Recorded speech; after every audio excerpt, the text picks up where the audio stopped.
prioritize charity. Don't fall for that gospel that says it's only by faith alone. That's why there are many people with faith. They do all manner of contributions in the church. First fruits, last fruits, tithe, bazaar, seed sowing, harvesting, planting. Some people even do fertilizing. All of that. They do all manner of this thing in the church, but they never, ever go out of their way to help the poor and the needy around them. And I don't blame them, because we, the preachers, over the years, have prioritized giving in the church more than giving to the poor or to the society. And it's a very comfortable homily to preach. See, let me tell you, you cannot substitute giving to the poor with giving to the church. And you know what is interesting? If you read the gospel, the narrative space and emphasis that Jesus gave to giving to the poor is like 99% to 1% of the only time he mentioned about giving to the church. Jesus placed more emphasis on giving to the poor than he ever. I didn't even hear Jesus talking about giving to the man of God or in the church more like that. Preachers have inverted it and laid more emphasis on giving to the man of God, or giving to the ministry, or giving to the church. See, you can give all of these things to the church, but if you have no substantial charity outreach out there, you go hell. Let me just tell you you will go hell. Jesus' emphasis has always been on giving to the poor. And it's even a condition for going to heaven. Matthew 25, the last judgment. Whatsoever you do. Did he say whatsoever you do in the church? Whatever you do to the least of my brothers. And he mentions those in need, the Lazaruses. Check it out.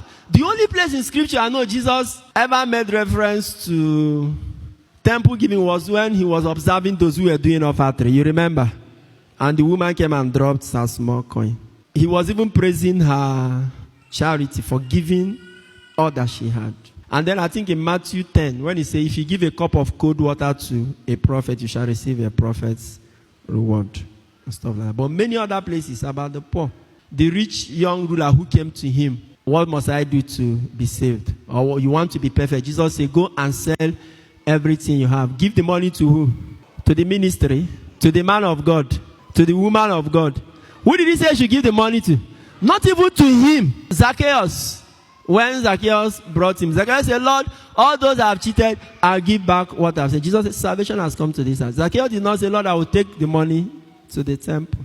The rich man who had harvest and said, my soul, rejoice. Jesus said, and that night God said, fool, your soul will be taken from me. These hearts of your wish shall be. Then Jesus said, this sight will be for those who tend to make themselves rich before men, before the sight of God. That means those who should have given to the less privileged. And then Matthew 25, the final judgment. Don't replace giving to the poor with giving. Don't think that because you give in the church, you are absolved from the obligation.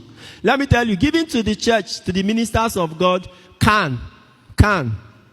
can. It has worked for some people. It will still work. It's a faith giving.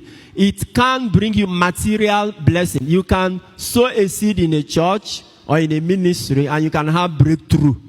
Through it, God can bless you. God actually blesses. But your blessing is from material thing. But going to heaven, when it comes to going to heaven, it is not given to the ministers that will pave your way to heaven. It is given to what?